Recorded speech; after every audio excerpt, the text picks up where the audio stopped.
મહાદેવ હર બધાને કેમ છો તમે બધા? તો આજના કાર્યક્રમની વાત કરીએ તો આજે નારાયણ બલી કર્મ કરવાનું છે. તો આપણે અત્યારે લોકેશન પર પહોંચી ગયા છે. આ મારા મહેશ દાદા બાર પટોળી, આ એમના સુપુત્ર, અને બધી તૈયારીઓ ચાલે છે.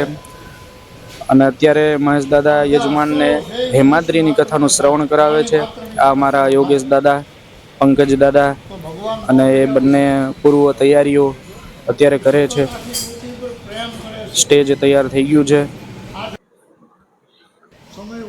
અને આ અમારા દીપક દાદા, ઓહો લે લે લે લે, વાળ છે નહીં તોય પણ હવે હાથ ફેરવ ફેરવ થયા છે. આમાં જ વાળ વયા ગયા.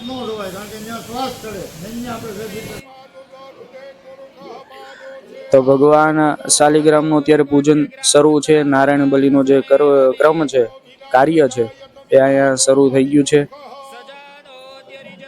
તો અત્યારે ભગવાન શાલિગ્રામનું પૂજન ચાલે છે. અને નારાયણ બલીની અંદર પિતૃ કાર્યની અંદર સૌથી વધારે પૂજા ભગવાન શાલિગ્રામની, ભગવાન લક્ષ્મીનારાયણની, ભગવાન નારાયણ, ભગવાન સત્યેશ ભગવાન, અષ્ટપટરાણી સહિત સત્યેશ ભગવાનનું પૂજન સૌથી વધારે હોય છે. કારણ કે પિતૃ કાર્યની અંદર નારાયણ બલીની અંદર સૌથી વધારે પૂજા ભગવાન નારાયણની કરવામાં આવે છે. કારણ કે ભગવાન નારાયણ મોક્ષના દેવ કહેવાય છે. તો અહીંયા ભગવાનનું પૂજન અભિષેક આ થાય છે બધું. અને અહીંયા આપણું નારાયણ બલી કર્મ પરિપૂર્ણ થયું છે.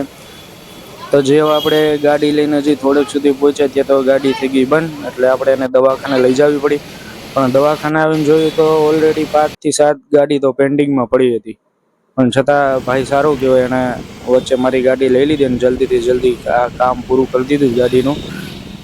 અને જેવું ગાડીનું કામ પત્યું તો ખબર પડી પેટ્રોલ તો છે નહીં. અને જેવું પેટ્રોલ પૂરાયું ત્યાં પંચર પડી ગયું હતું. એ પંચર કરાવ્યું. આજનો દિવસ જ ખરાબ છે. પણ કાંઈ વાંધો નહીં, હવે આપણે ઘર ભેગા થાય છીએ. અને હવે મળશું આપણે આવતા નવા વ્લોગની અંદર. ત્યાં સુધી મહાદેવ હર બધાને.